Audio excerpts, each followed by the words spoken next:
जम्मू कश्मीर के पहलगाम में हुए भीषण आतंकवादी हमले के बाद विदेश मंत्री एस जयशंकर ने संयुक्त राष्ट्र सुरक्षा परिषद यानी यूएनएससी के 7 स्थायी सदस्य देशों के विदेश मंत्रियों से सोमवार यानी 28 अप्रैल 2025 को बात की। विदेश मंत्री एस जयशंकर ने स्लोवेनिया, पनामा, अल्जीरिया और गुयाना के अपने समकक्षों के साथ मंगलवार 29 अप्रैल 2025 को फोन पर अलग अलग बातचीत के दौरान पहलगाम आतंकवादी हमले पर चर्चा की।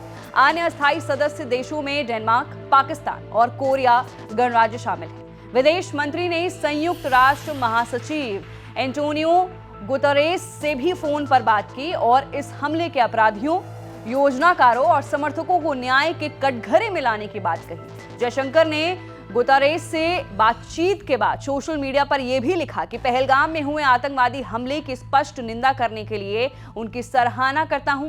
उन्होंने कहा कि भारत इस बात के लिए कृत संकल्प है कि इस हमले के अपराधियों, योजनाकारों व समर्थकों को न्याय के कटघरे में लाया जाए। वहीं भारत के संयुक्त राष्ट्र महासचिव को क्या बताया, यह भी सबसे बड़ा सवाल है। संयुक्त राष्ट्र सुरक्षा परिषद ने 25 अप्रैल को इस हमले की निंदा करते हुए एक बयान जारी किया, लेकिन पाकिस्तान और चीन के हस्तक्षेप से इसे हल्का करने की कोशिश की गई। भारत इसे अपर्याप्त मानता है। समझा जाता है कि जयशंकर ने विदेश मंत्रियों को आतंकवाद के प्रति बिल्कुल ना सहने की भारत की नीति से अवगत कराया। वहीं गुयाना के विदेश मंत्री ह्यूग हिल्टन टॉड ने बात की है कि जयशंकर ने एक्स पर कहा, आज गुयाना के विदेश मंत्री ह्यूग हिल्टन टॉड के साथ गर्मजोशी से बातचीत हुई।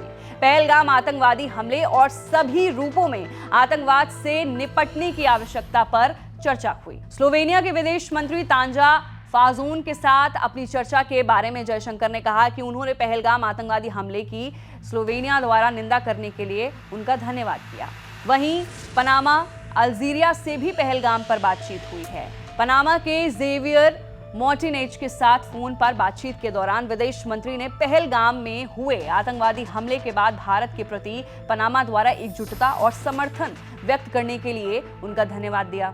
जयशंकर ने यह भी कहा कि अल्जीरिया के विदेश मंत्री अहमद अत्ताफ से भी बात करके उन्हें अच्छा लगा और वहीं पहलगाम आतंकवादी हमले पर भी एकजुटता और समर्थन के लिए उन्होंने धन्यवाद किया। उन्होंने ये भी कहा कि हमने अपनी मजबूत द्विपक्षीय साझेदारी की पुष्टि की है, शीघ्र ही भारत में उनका स्वागत करने के लिए उत्सुक हूँ।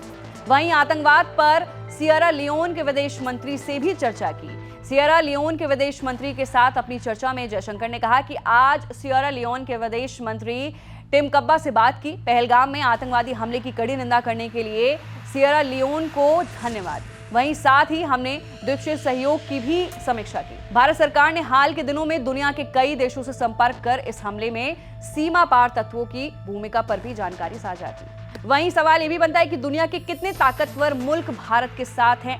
इससे पहले अमेरिका के राष्ट्रपति डोनाल्ड ट्रंप, फ्रांस के राष्ट्रपति इमैनुअल मैक्रो, इजराइल के प्रधानमंत्री बेंजामिन नेतन्याहू, मिस्र, Jordan, Italy, Japan, Iran, Sri Lanka, Netherlands, Australia, UAE और नेपाल के राष्ट्राध्यक्षों ने प्रधानमंत्री नरेंद्र मोदी से बात कर हमले की निंदा की है और एकजुटता प्रकट की है।